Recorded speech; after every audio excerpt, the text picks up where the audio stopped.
ఓం సాయిరామ్ సమర్థ సద్గురు సాయినాథ్ మహారాజ్ కీ జై.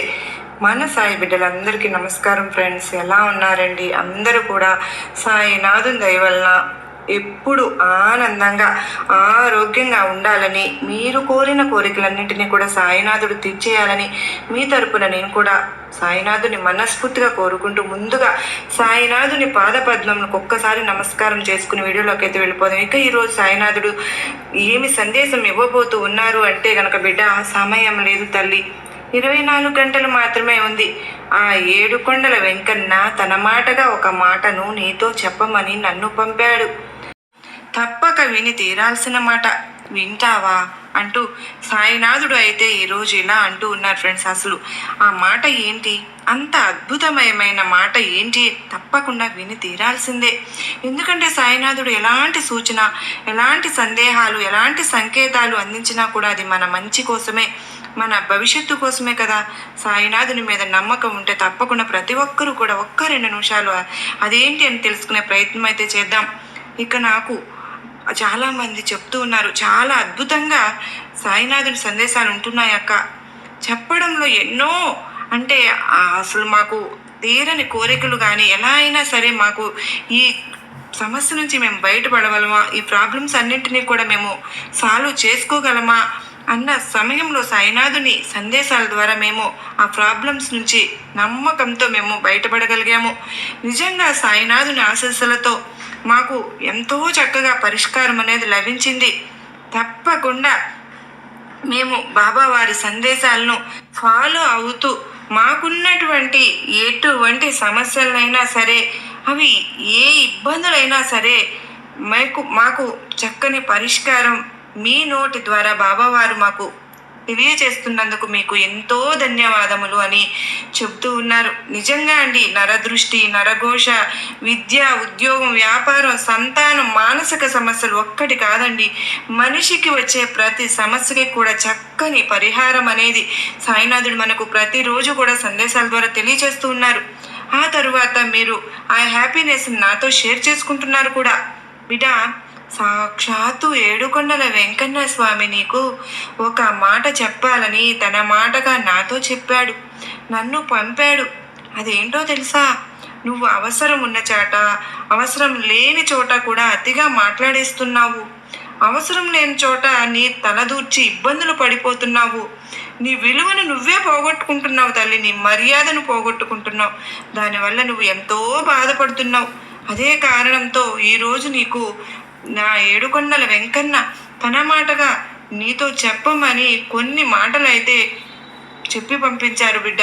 ఈ శనివారం రోజున వెంకన్న స్వామి మీద, ఈ సాయినాథుని మీద నీకు నమ్మకం ఉంది కదూ, భక్తి విశ్వాసం ఉంది కదూ, తప్పకుండా వింటావు కదూ నువ్వు. ఎందుకంటే ఇది నీ కోసమే, నీ భవిష్యత్తు కోసమే, కేవలం నీ కోసమే ఈ వీడియో ఎవరైతే చూస్తూ ఉన్నారో వారి కోసమే ఆ 7 కొండల వెంకన్న ఈ మాటలు చెప్పి పంపించారు అన్న ఎరుకతో విను. సాయినాథుడు అయితే ఇలా చెప్తూ ఉన్నారు ఫ్రెండ్స్. బిడ్డ, నువ్వు ఈ 8 చోట్ల నువ్వు చాలా మౌనంగా ఉంటేనే నీ గౌరవం అనేది పెరుగుతుందమ్మా. అలాగే నిన్ను ఎవరైనా చులకన చేస్తున్నారు అంటే నిన్ను ఎక్కడైతే నువ్వు మాట్లాడుకోకుండా ఇప్పుడు తప్పకుండా నువ్వు తెలుసుకుని తీరాలి. ఎందుకో తెలుసా? అది నీ భవిష్యత్తుకు ఎంతో ఉపయోగపడుతుంది. ఎంతో అమూల్యమైన మాటలు తల్లి. ముందుగా మనసులో నీవు ఒక్కసారి ఒక ప్రశాంతతను తెచ్చుకో, ఒక ధైర్యాన్ని తెచ్చుకో. నా సాయి ఉన్నాను, నాకు ఏమీ కాదు అన్న ఒక ధైర్యాన్ని తెచ్చుకుని వినడానికైతే ప్రయత్నించు. మితిమీరిపోతే నీ తండ్రి ఉన్నాను, నీకు తోడుగా ఉన్నాను, కాపాడుకోవడానికి ఆ 7 కొండల స్వామితో నిన్ను రక్షించుకోవడానికి ఉంటాను అని చెప్పి నువ్వు గనక అయితే ఇక్కడ నీ కంచంలోనే తింటూ నీకే కన్నం వేస్తున్న ఆ 3 దుర్మార్గులు ఎవరో ఈరోజు నేను తెలియజేయడానికే వచ్చాను. నీకోసం నేను ప్రతిరోజు ఎంతో కష్టపడి ఎన్నో విషయాలు చెప్తూ ఉన్నాను. ఒక్కొక్కసారి ఏంటి నా తల్లి ఇంత బాధపడిపోతోంది, నన్ను మర్చిపోతోంది ఎందుకు, అసలు నేను చెప్పాలని ఏదైనా వస్తే నన్ను అసలు పట్టించుకోవడం లేదు అని అనుకుంటూ ఈరోజైతే నీ కోసం వచ్చాను బిడ్డ. నువ్వు అనుకుంటున్నావు నువ్వేమో నా సాయి నన్ను పట్టించుకోవడం లేదని, ప్రతి నిమిషం కూడా నేను నీతో ఉన్నాను అని నీకు గుర్తుంచుకోవడం లేదు. నేను ఇక అసలు విషయం చెప్తాను ఈరోజు. నీకు చూడు, నీకున్న అతిపెద్ద బలహీనత ఏమిటో తెలుసా? నీ భవిష్యత్తు గురించి అతిగా చింతిస్తూ ఉన్నావు. ఆ టెన్షన్లో పడిపోయి నువ్వు ఈరోజు పాడు చేసుకుంటూ ఉన్నావు. ఈరోజు బాగుంటేనే కదమ్మా రేపు బాగుంటుంది. నువ్వు గతం గురించి ఆలోచించి కూడా ఎంతో బాధపడుతున్నావు. గతంలో నువ్వు చాలా కోల్పోయి ఉండవచ్చు, కానీ అది నీ తండ్రి కావచ్చు, నీ జీవిత ఒక వ్యక్తి కావచ్చు, లేదా ఒక ఆత్మీయ మిత్రుడైనా కావచ్చు. కానీ ఒక విషయం మాత్రం గుర్తుపెట్టుకో, ఆ మోహాన్ని వదిలేసినప్పుడే మోహాన్ని ఉంచుకోకూడదు. ఆ మోహం ఎప్పుడైతే వదిలించుకుంటావో నువ్వు అప్పుడే ప్రశాంతంగా ఉండగలుగుతావు. ఇప్పుడు నీతో ఎవరైనా ఉన్నారా? వారితో నువ్వు చక్కగా సంతోషంగా జీవించాలి కదా. వెళ్ళిపోయిన వారినే తలుచుకుంటూ కూర్చుంటే నీ జీవితం సార్థకం అవుతుందా? నువ్వు గుర్తుపెట్టుకో, జీవితం అంటేనే గడిచిపోయిన నిన్న కాదు, రేపు రాబోయే రేపు కాదు, ఇప్పుడు ఇది గడిచిపోతున్నటువంటి ఈ క్షణమే. ఆ క్షణాన్ని మాత్రమే నువ్వు సంతోషంగా అనుభవించు. ఇప్పుడు నువ్వు ఆ చిన్న పూర్ గ్రేస్లో ఉన్నావు అనుకో, అక్కడే ఉండటానికి ప్రయత్నిస్తావు. ఎందుకో తెలుసా? నీకు రాజభవనాల్లో ఉండే వారి కంటే కూడా నీకు పూరి గుడిసెలోనే ఎంతో ఆనందం ఉంటుంది అని కూడా నువ్వు గుర్తించగలుగుతావు. నువ్వు బాధల్లో ఏడుస్తూనే ఉంటారు వాళ్ళు ఎప్పుడు కూడా. ఒకవేళ మేడల్లో మిద్దెల్లో ఉన్నా కూడా వాళ్ళకుండే బాధలు వాళ్ళకు ఉంటాయమ్మా. కేవలం మేడల్లో మిద్దెల్లో ఉన్నంత మాత్రాన వారికి దుఃఖం ఉండదు అనుకుంటున్నావా? అది నీ పొరపాటే. వారికి కూడా వారి స్థాయిలో బాధలు అనేవి ఉంటాయి.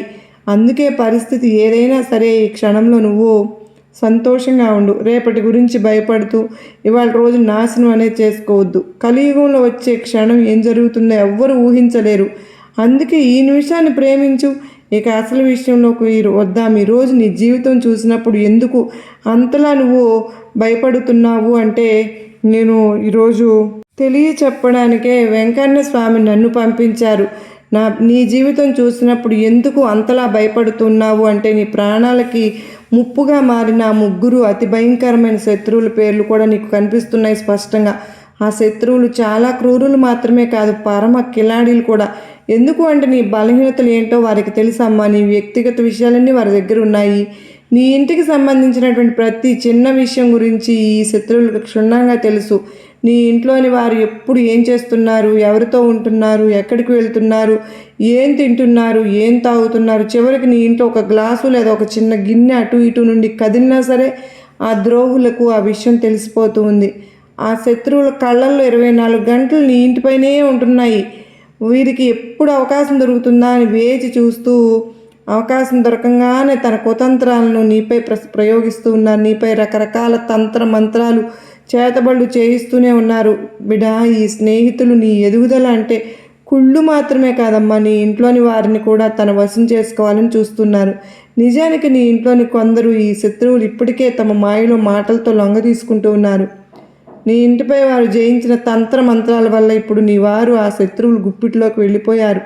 ఆ శత్రువులు ఏం చెప్తే ఇంట్లోని వారికి తల ఊపుతున్నారు, దానికి అవును అని నమ్ముతున్నారు. చివరికి నువ్వు కూడా నీకు ఒక విషయం స్పష్టంగా చెబుతున్నాను చూడు. ఈ శత్రువు ఎవరో పరాయి వారు కాదు, ఎక్కడో దూరంగా ఉండేవారు కాదు. ఈ శత్రువులు నీ చుట్టుపక్కలే ఉంటున్నారు, నీ కంచంలోనే తింటున్నారు, కానీ నీ కంచానికే కన్నం వేసేయాలని చూస్తున్నారు. ఈరోజు నీ జీవితాన్ని పరిశీలిస్తే ఇక్కడ నీకున్న వాళ్ళు అతి పెద్ద శత్రువుల పేర్లు నేను చెప్పబోతున్నాను. ముందుగా ఆ శత్రువులు విను బిడ్డ. ఈ పేరు విన్నప్పుడు నువ్వు ఖచ్చితంగా దిగ్భ్రాంతికే గురవుతావు, ఆలోచనలో పడిపోతావు. నేను చెప్తున్న ప్రతి మాట ఎంతో నిజమో అప్పుడు నీకు అర్థమవుతుంది. నేను నిన్ను చేతులు జోడించి మరీ విన్నవిస్తున్నాను. నా వెంకన్న తండ్రి చెప్పమంటే వచ్చాను. వారు నీ సొంత అన్నదమ్ములైనా కావచ్చు, లేదంటే వాళ్ళు నీ అక్కా చెల్లెలైనా కావచ్చు. సంబంధం ఏదైనా సరే, ఎంత దగ్గర బంధుత్వం అయినా సరే వెంటనే వారిని దూరం పెట్టాల్సిందే. నీ శత్రువుల గురించి మరిన్ని వివరాలు నీకు నేను ఇస్తున్నాను. ఈ వీడియోలో మొదట్లో చెప్పినట్లుగా ఈ శత్రువులు ఒకరు నీ ఇంట్లో నివసిస్తున్నారు. మిగిలిన 2 అయితే అత్యంత సన్నిహితుల బంధువుల్లోని వారు.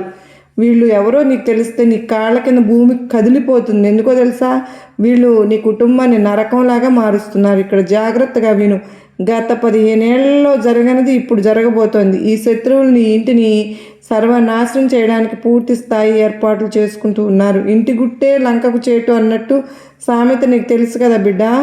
అలాగే సరిగ్గా నీ ఇంట్లోనే ఒక విభీషణుడు నీ ప్రాణాలు తీయాలని చూస్తున్న ఒక ద్రోహి నివసిస్తున్నాడు. వాడు నీ ఇంటిని నాశనం చేయడమే లక్ష్యంగా పెట్టేసుకున్నాడు. ఈ శత్రువు నుండి నువ్వు కాపాడుకోవడం ఇప్పుడు చాలా ముఖ్యం. ఎందుకో తెలుసా, రాబోయే 7 రోజుల్లో ఈ ముగ్గురు శత్రువులు కలిసి నీ జీవితాన్ని అతలాకుతం చేయబోతూ ఉన్నారు. కనుక 12 ఏళ్ళుగా గత నీపై తంత్రాలు మంత్రాలు చేతపళ్ళు చేయిస్తూనే ఉన్నారు. అంత మాత్రమే సమాజంలో నీ చుట్టుపక్కల వారిలో నీపై లేనిపోని పుకార్లు పుట్టిస్తూ నీ పరువు తీసేస్తూ ఉన్నారు. నీ శత్రువులు నీ పక్కనే ఉంటూ నీ వెన్నుపోటు పొడుస్తున్నారు. నీ ఆస్తిని కాజేయాలని, నీ కుటుంబాన్ని మట్టిలో కలిపేయాలని మరీ ప్లాన్ చేస్తున్నారు. ఈ ద్రోహుల పేర్లు బయటకు వచ్చినప్పుడు అందరూ ఆశ్చర్యపోవడానికి కారణం ఏంటో తెలుసా, వీరిని నువ్వు హద్దులు దాటి నమ్మావు కనుకనే. ఇంకొక విషయం ఏంటి అంటే అతిగా ఆలోచిస్తున్నావు, కానీ నీ గురించి నువ్వు ఎక్కువగా ఆలోచించడం లేదు. ముందు నీ చుట్టూ ఉన్నవారు బాగుండాలి, నీ సొంత వాళ్ళు బాగుండాలి అని కోరుకుంటావు. ఆ తరువాతనే నీ గురించి నువ్వు ఆలోచించుకుంటున్నావు. కానీ బిడ్డ, ఇక్కడ నీ జీవితాన్ని చూసుకున్నట్లయితే ప్రాణాలు తీయడానికి కూడా వెనకాడని వాళ్ళు వీళ్ళు. నిన్ను నాశనం చేయాలని చేస్తున్న ఆ ద్రోహులు ఎవరో కాదమ్మా, గత 10-12 ఏళ్ళుగా నీ వెంటే ఉంటూ నీ చుట్టూ తిరుగుతూ నీకే గోతును తవ్వుతూ ఉన్న నీ సొంత మనుషులే నీపై ప్రాణాంతకమైన తంత్ర మంత్ర ప్రయోగాలు చేస్తున్నారు. మరి నీ ఇంట్లోనే కూర్చుని నిన్ను సర్వనాశనం చేయాలనుకున్న వారికి మొదటి వ్యక్తి నీకు ఎప్పుడు కూడా చెప్తాను. ఆ వ్యక్తి మరెవరో కాదు, నీ బంధువు.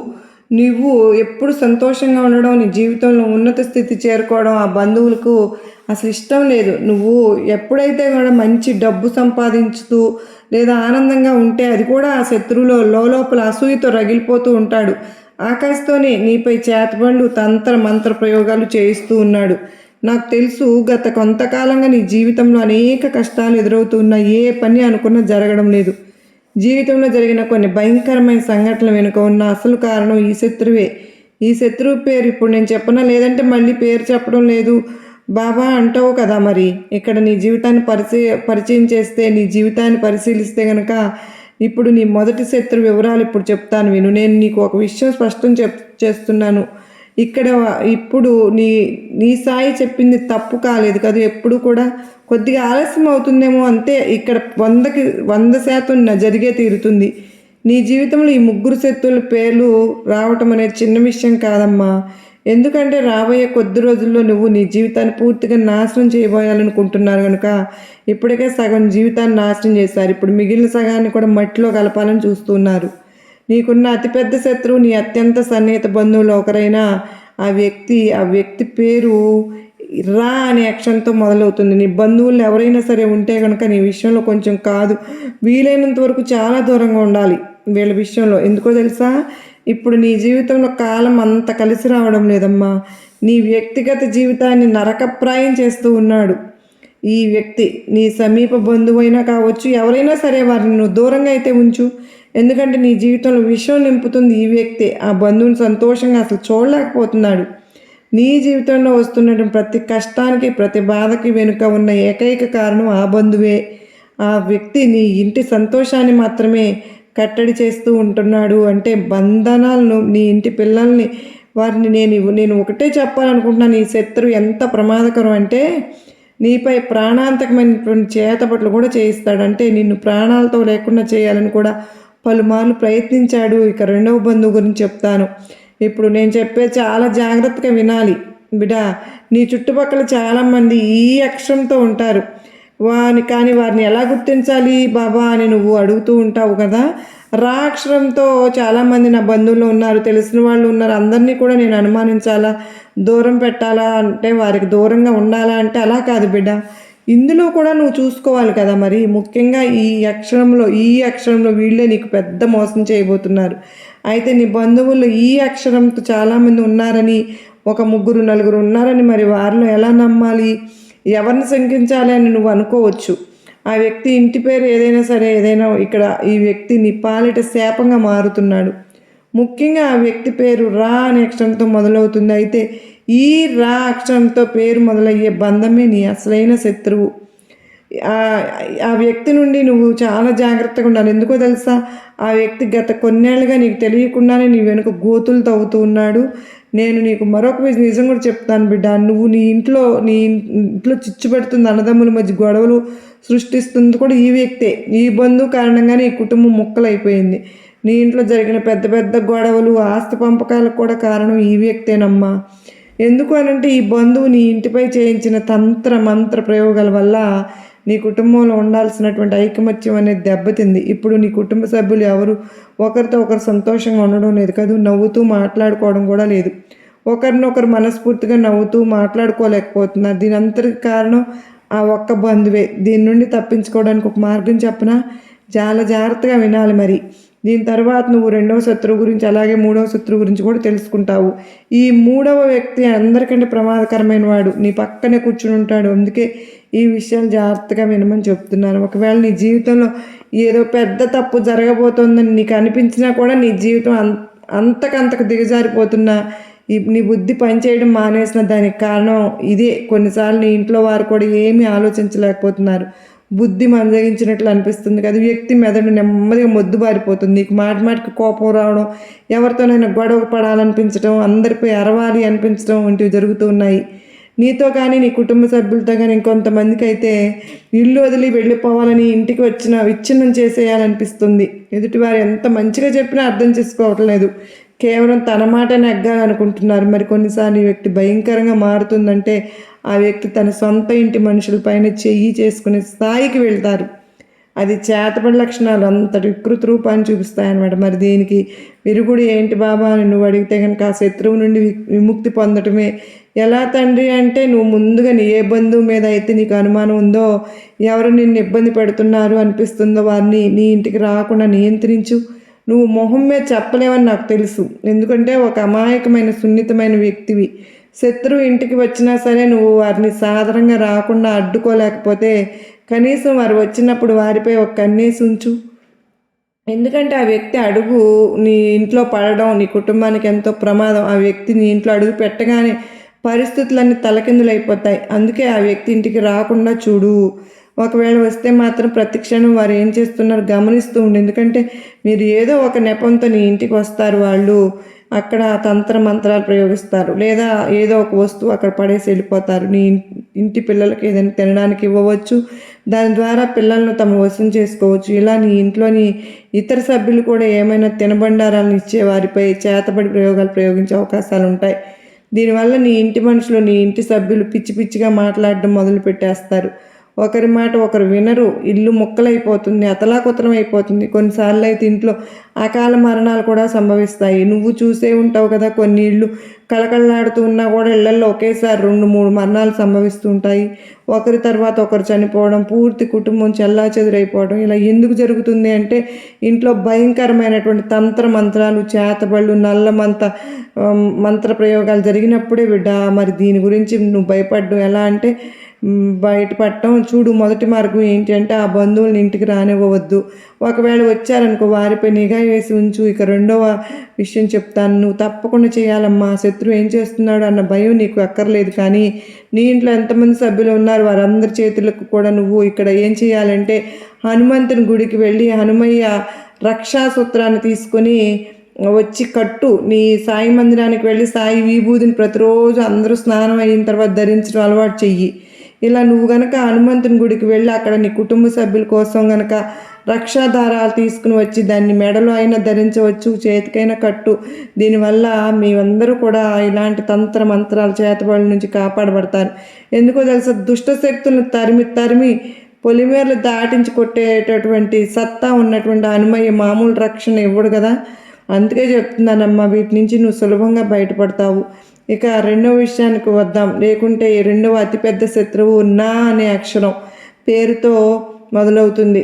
అవును, నా అనే అక్షరం ఎంతో మొదలయ్యేవారు నీ పాలిట ఎంతో పెద్ద శత్రువులుగా మారుతున్నారు. ఆ వ్యక్తి నీ చుట్టుపక్కలే తిరుగుతూ ఉంటారు. నీ అత్యంత సన్నిహిత బంధువైనా కావచ్చు, లేదా నీ ప్రాణ స్నేహితుడైనా కావచ్చు. ఈ రోజు నుంచే నువ్వు వారి విషయంలో జాగ్రత్తగా ఉండడం మొదలుపెట్టు.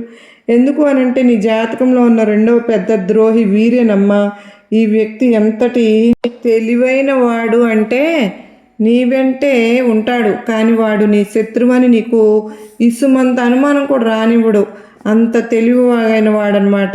ఒకవేళ నిన్ను ఈ శత్రువు గురించి పూర్తి ఆధారాలతో కనుక వాడు అసలు స్వరూపాన్ని బయట పెట్టారంటే సరే, నువ్వు నా మాట కూడా నమ్మవు. ఎందుకో తెలుసా, ఆ శత్రువు నీపై అంతటి వశీకరణ ప్రయోగం చేశాడు కనుకనే నువ్వు పూర్తిగా వాడి గుప్పెట్లో ఉన్నావు. చివరికి నీ బంధువులు కానీ, నీ స్నేహితులు కానీ, లేదంటే నీ ఇంటి సభ్యులు కానీ ఆ శత్రువు గురించి నీకు నిజం చెప్పినా వాడు నీ గురించి ఇలా చేస్తున్నాడు అని, తనకు దూరంగా ఉండని హెచ్చరించినా నువ్వు వారిని శత్రువులుగా చూస్తావు. కానీ ఆ వ్యక్తి మాత్రం గుడ్డిగా నమ్ముతావు.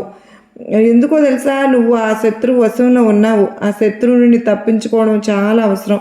ఎందుకంటే తన సమయం దొరికినప్పుడల్లా తన తంత్ర మంత్రాలు నీ మీద అమలు చేస్తున్నాడు. దీనికి ముందు నేను శత్రువు గురించి ఎన్నో విషయాలు చెప్పాను, ఎన్నోసార్లు నిన్ను హెచ్చరించాను. కానీ ఈరోజు ఇంత బహిరంగంగా పేర్లు ఎందుకు చెప్తున్నాను అంటే, ఈ వ్యక్తుల వల్ల నీకు చాలా పెద్ద ప్రమాదం పొంచి ఉంది కనుకనే నువ్వు అతి త్వరలోనే నీపై ఒక ప్రమాదకరమైనటువంటి ప్రాణం తీసే స్థాయి తంత్ర మంత్ర ప్రయోగాలు లేదా ఒక మనిషి క్రియం చేయబోతున్నారు. దీని నుండి నువ్వు తప్పించుకోవడం చాలా కష్టం. అందుకే తన పెద్ద ఎత్తుగండ వేయక ముందే నువ్వు జాగ్రత్త పడటం మంచిది. అందుకు అంటే నేను చూస్తున్నాను నీకోసం ఈ సందేశాన్ని ఎప్పుడు చెప్దామా అని. ఎలా నువ్వు తప్పించుకోవాలని నేను నీకు వివరిస్తాను, జాగ్రత్తగా విను బిడ్డ. పరిహారాలు కూడా చెప్తాను. నువ్వు నాతో చివరి వరకు ఉండాలి. మరి ఈరోజు చివరి వరకు నాతో ఉండి చూడు. ఎన్నోసార్లు నువ్వు శత్రువుల కోసం బయట వెతుకుతూ ఉంటావు, కానీ అసలు నాకు శత్రువులు లేరు బాబా.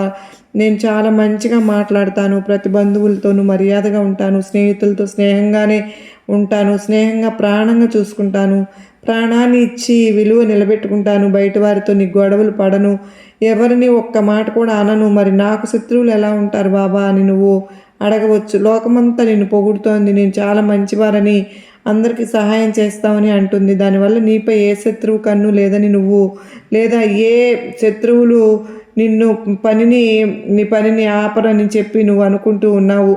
అంతా నమ్మావు వారిని, కానీ వాళ్ళు మాత్రం నీకు ఇట్లాగా నమ్మక ద్రోహం చేయాలనే చూస్తున్నారు బిడ్డ. నువ్వు వారిని వలలో చిక్కుకుపోయావు కనుకనే నిన్ను దాని నుంచి ఇది నిజం కాదు అని నీవు శత్రువులు అని లేరు అని అనుకుంటున్నావు. కానీ నువ్వు మరి అంత దూరం వెళ్ళనక్కర్లేగా. నీ ఇంట్లోని నీ శత్రువులు దాగి ఉన్నారు.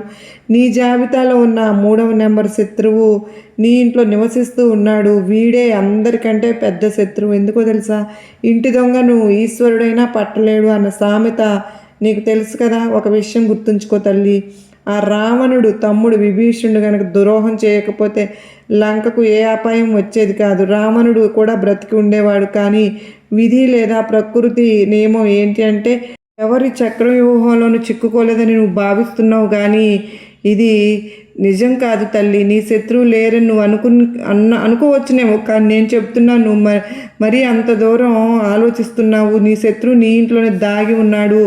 నీ ఇంట్లోనే అంటే జాబితాలోనే ఉన్న 3వ నెంబర్ శత్రువు నీ ఇంట్లో నివసిస్తున్నాడు. వీడే అందరికంటే పెద్ద శత్రువు. ఎందుకంటే ఇంటి దొంగను ఈశ్వరుడైనా పట్టలేడు అన్న సామెత నీకు తెలుసు కదా. ఒక విషయం గుర్తుంచుకోమ్మా, ఆ రావణుడు తమ్ముడు విభీషణుడు కనుక ద్రోహం చేయకపోతే లంకకు ఏ అపాయము వచ్చేది కాదు. రావణుడు కూడా బ్రతికి ఉండేవాడు. కానీ విధి లేదా ప్రకృతి నియమం ఏంటో తెలుసా, ఎప్పుడు ఇంటి గుట్టే లంకకు చేటు నీ ఇంట్లో కూడా ఒక గూఢాచారి నివసిస్తూ ఉన్నాడు. వాడు గత కొన్నేళ్లుగా నీ ఇంటి పునాదులు కూల్చేస్తున్నాడు. ఒక చెక్కకు చెదలు పడితే ఏమవుతుందో తెలుసా, ఆ పురుగులు నెమ్మదిగా 1 నుంచి 10 నుండి 100 నుండి 1000 నుండి లక్షల సంఖ్యలో పెరిగిపోతాయి. ఆ లక్షలాది పురుగులు కలిసి ఒక చెక్క లోపల నుండి తినేసి డొల్ల చేసేస్తాయి. నీ శత్రువు కూడా సరిగ్గా అలాంటి వాడే. నీ ఇంటి ఒక కలప అయితే ఆ ఇంటిలో నివసిస్తున్న ఈ శత్రువు నిన్ను లోపల నుండి తినేస్తూ నీ ఇంటిని డొల్ల చేసేస్తున్నాడు. ఒకవేళ నీ పూర్తి ఇంటిని కనుక ఆ ఇంట్లో ఉంటున్న ఇతర కుటుంబ సభ్యులు కూడా వాడు నాశనం చేసేస్తాడు. అందుకే ఈ శత్రువు ఈ సమస్యలన్నింటి నుండి నువ్వు ఎలా బయటపడతావు? నిన్ను నీ కుటుంబాన్ని కాపాడేది కేవలం ఒకే ఒక శక్తి. అది నీ తెలివితేటలు, నీ విచక్షణ జ్ఞానం. అది ఎలాగా ఉండాలి అంటే, చూడమ్మా, నువ్వు కూడా సమయానికి తగినట్టుగా తెలివైన ఒక వ్యక్తిగా మారాలిగా. నువ్వు కూడా జిత్తులు మారిన చాకచక్యంతో ఆలోచించాలిగా. ప్రతిదానికి ఎమోషనల్ భావోద్వేగం అయిపోకూడదమ్మా. ఆ భావోద్వేగాల్లో కొట్టుకుపోవడం ఇప్పటి వరకు నువ్వు ఎంత అమాయకంగా ఉన్నావో ఇకపై అలా ఉండవద్దు. లేదంటే ఈ శత్రువులు నీ జీవితంలో పాటు నీ బిడ్డల జీవితాలను కూడా నాశనం చేసేస్తారు. నీ బిడ్డల జీవితాలను కూడా నాశనం చేస్తున్నారు తల్లి. నువ్వు ఆంజనేయ స్వామికి ఈ విధంగా ఇప్పుడు కనుక చక్కగా ఒక విషయం గుర్తుంచుకుని ఇందాక నేను చెప్పినట్లు చక్కగా చేసుకో. ఆంజనేయ స్వామి అంటే నీకు తెలుసుగా, ఇవాళ రోజున ఈ విషయం గుర్తుంచుకుని నీ భర్త కావచ్చు, నీ భార్యని కావచ్చు, ఎవరైనా సరే వారి జీవితాలు నీతో ముడిపడిపోయి ఉన్నాయి. నీ పిల్లల జీవితాలు నీతో ముడిపడి ఉన్నాయి. నీ తల్లిదండ్రుల జీవితాలు కూడా నీతో ముడిపడి ఉన్నాయి. కనుక నువ్వు చాలా తెలివైన ఒక వ్యక్తిగా చాకచక్యంగా ఉండాలి. హనుమయ్యే నీకు ఆ ధైర్యాన్ని ఇస్తారు. ఎటువంటిది నిన్ను దోచుకుని తినేస్తోంది కనుకనే, ఉదాహరణకు అడవిలో సింహం బలంగా యవ్వనంగా ఉన్నంతకాలం అందరూ దానికి భయపడి ఉంటారు. కానీ అదే సింహం ముసలిదైపోయినప్పుడు అడవిలోని నక్క కూడా సింహాన్ని భయపెడుతుంది. సింహం తల వంచేలాగా చేస్తుంది. ఏ సింహం గర్జిస్తే ఒకప్పుడు అడవి మొత్తం వణికిపోయిందో ఆ అడవి రాజుకు కూడా ఒకరోజు పతనం తప్పదు. అందుకే గుర్తుపెట్టుకో, నువ్వు ఎప్పుడు నీ ఇంటికి రాజులాగా ఉండొచ్చు, కానీ నువ్వు ఎల్లప్పుడూ అలాగే రాజులాగా ఉంటావని గ్యారంటీ లేదు. నీ ఇంట్లోని కొందరు వ్యక్తులు నువ్వు ఇప్పుడు బలహీనపడతావా అని వేచి చూస్తూ ఉన్నారు. నువ్వు ఇప్పుడు కొంచెం తగ్గగానే నీ బలహీనత ఆసరాగా తీసుకుని దెబ్బ కొట్టాలని చూస్తున్నారు, ప్లాన్ చేస్తున్నారు. ఉమ్మడి కుటుంబాల్లో లేదా పెద్ద పెద్ద కుటుంబాల్లో ఉండేవాళ్ళు చాలా జాగ్రత్తగా ఉండాలి. ఎందుకో తెలుసా? నీ చుట్టూ ఉన్న నీ కుటుంబ సభ్యులకు నువ్వు బలహీనపడుతున్నావని ఒక్కసారి అర్థమైంది అంటే ఇంకా చాలు, మీపై ఆధిపత్యం చలాయించడం మొదలు పెట్టేస్తారు. మీ పిల్లలపై కూడా పెత్తనం చేస్తారు. కానీ నువ్వు గనక దృఢంగా ఉంటే దేన్నైనా ఎదిరించి నిలబడగలుగుతావు. అందుకే అతిగా ఎమోషనల్ అవ్వవద్దు అని చెప్తున్నా. అందరి గురించి అతిగా ఆలోచించకు. నీ కళ్ళు ఎప్పుడు తెరిచే ఉంచు. ఎవరైనా నిన్ను భయపెట్టాలని చూస్తే వెంటనే వారికి సమాధానం చెప్పు. అక్కడికక్కడే బుద్ధి చెప్పు. ఎందుకంటే ఇక్కడ నువ్వు ఎప్పుడు తల వంచకూడదు. ఒకసారి కనుక నువ్వు లొంగిపోతే జీవితాంతం లొంగిపోవాల్సి ఉంటుంది. ఎప్పుడు ఎవరికి భయపడకు. నీ పిల్లలకు కూడా ఇదే నేర్పించు. ఇంట్లో వారైనా బయట వారైనా సరే ఎవరికి అన్యాయంగా తల వంచవద్దని చెప్పు. ఎవరైనా వారిని అణగదొక్కాలని చూస్తే కనుక లొంగకోకుండా తిరిగి వారిపై పై చేయి సాధించేలాగా నీ బిడ్డల్ని నువ్వు పెంచు. ఎవరి దగ్గర ఒక రూపాయి కూడా నువ్వు అప్పుగా తీసుకోలేదు, తప్పుగా తీసుకోలేదు. అలాగే నీ దగ్గర ఉన్న ఒక్క రూపాయి కూడా ఎవరికి అన్యాయంగా తిననివ్వకూడదు. ఈ విషయం ఎప్పుడు మనసులో ఉంచుకో. ఇక తంత్ర మంత్రాలు చేతబడుల విషయానికి వస్తే కనుక వీటిని ఎవరైనా ఎప్పుడైనా చేయొచ్చు. తల్లి, నీ సొంత తమ్ముడు లేదా అన్నయ్య కూడా నీపై ప్రయోగాలు చేయించవచ్చు. నీ బంధువులు చేయవచ్చు. మరి వారిని నువ్వు ఎలా అడ్డుకుంటావు? వారి దగ్గరికి నేరుగా వెళ్ళి నువ్వు నా శత్రువుని నాపై చేతబడులు చేయిస్తున్నావు, దయచేసి చేయకు అన్నయ్య, నీకు దండం పెడతాను అని చెప్పలేవు కదా. అసలు చేయకూడదు కూడా. అందుకే నువ్వు నేరుగా ఒక పరిహారం అయితే చేసుకో తల్లి. నువ్వు ఆ పరిహారం చేసుకునేటప్పుడు ఆ శత్రువు ఎన్ని కుట్రలు చేసినా అది నిన్ను ఏమీ చేయలేదు. ఆ శత్రువు ఎన్ని కుట్రలు చేసినా అది నిన్ను చేయలేదు సరికదా, ఇంకా వెనక్కి తగ్గుతారు. ఈ పరిహారం ఏంటో తెలుసా? నేను కొద్దిసేపటి క్రితం చెప్పినట్లు హనుమంతుని పేరిట ఒక రక్షాసూత్రాన్ని తీసుకుని వచ్చి ఇంటిల్లిపాది కట్టుకోమని నువ్వు కట్టుకో. దానివల్ల నీకు రక్షణ లభిస్తుంది. అలాగే సాయి మందిరానికి వెళ్ళి అక్కడ దునిలో ఉన్న విభూతిని తీసుకుని వచ్చి కుటుంబ సభ్యులు ప్రతి ఒక్కరూ కూడా ధారణ చేయండి. స్నానం అవ్వగానే ఈ పని చేయండి. బయటకు వెళ్ళేటప్పుడు తప్పకుండా పెట్టుకుని వెళ్ళండి. ఎవరైనా నీ ఇంటికి వస్తున్నారన్నప్పుడు తప్పకుండా పెట్టుకోండి. ఎదుటివారి మనసులో ఎలాంటి ఆలోచనలతో, ఎలాంటి చెడు ఉద్దేశంతో, దురుద్దేశంతో వస్తూ ఉన్నారో తెలియదు కదా. కనుక నీ జాగ్రత్తలు నువ్వు తీసుకుంటూ ఉండాలి. నీ చుట్టూ ఉన్నవారు ఒక రక్షణ కవచం వలయాన్ని ఏర్పరచుకుని ఉంటే కనుక ఎదుటి వాళ్ళ మనసులో ఏ ఉద్దేశంతో నీ ఇంట్లో పడేయాలని చూసిన ఆ వస్తువు పట్టుకొచ్చి నీకు అసలు తగలను కూడా తగలదు, తాకను కూడా తాకవు. కానీ నీ ఇంటిని కాపాడుకోవాలి. లేదా అందుకే నువ్వు నీ ఇంట్లో కనుక ఎప్పుడు కూడా దీపం, ధూపం అన్నీ సమర్పించుకుంటూ ఉండు. నీ ఇంట్లో ఏడుకొని నీ కులదైవం అయినటువంటి వెంకన్న స్వామి ఎప్పుడు నీ ఇంటిని ప్రశాంతంగా ఉంచుతారు. ఆ స్వామికి ఎప్పుడు వీలైనప్పుడల్లా తులసిమాలను సమర్పించుకుంటూ ఉండు. ఈరోజు శనివారం కదా, చక్కగా ప్రశాంతంగా ఇంటిల్లిపాది శనివారం వెంకన్న స్వామి గుడికి వెళ్ళిరండి. ఒక కొబ్బరికాయని తీసుకుని హనుమంతుని దేవాలయానికి కూడా వెళ్ళి అటునుంచి అక్కడ హనుమంతుని దగ్గర ఉన్నటువంటి సింధూరాన్ని ఆ కొబ్బరికాయని మొత్తం రాసి జై శ్రీరామ అని రాసి ఆ కొబ్బరికాయని ఒక ఎర్రటి గుడ్డలో కట్టి నీ గుమ్మానికి తగిలించుకో బిడ్డ. ఎవరు వచ్చినా సరే, చెడు ఆలోచనలతో వచ్చినా, చెడు భావాలతో వచ్చినా కూడా నిన్ను చెడగొట్టాలి, పడగొట్టాలి అని చెప్పి వచ్చిన వాళ్ళ ఆలోచనలు అంతమైపోతాయి. వాళ్ళ చెడు వాళ్ళకి తిరిగి మళ్ళీపోతుంది, వాళ్ళ మీద రివర్స్ అయిపోతుంది అనమాట. నీ ఇంట్లోకి నీ గుమ్మం దాటి అడుగు కూడా పెట్టలేరు. ఈ ఒక్క పని చేయమ్మా, నీకు అద్భుతంగా ఒక రక్షణ కవచం లాగా నీ ఇంటిని ఎప్పుడు కాపాడుకుంటూ ఉంటుంది. ఇది ఒక రామభారం లాగా పనిచేస్తుంది. బాణం అనుకోవాలి, రామబాణమే ఇది.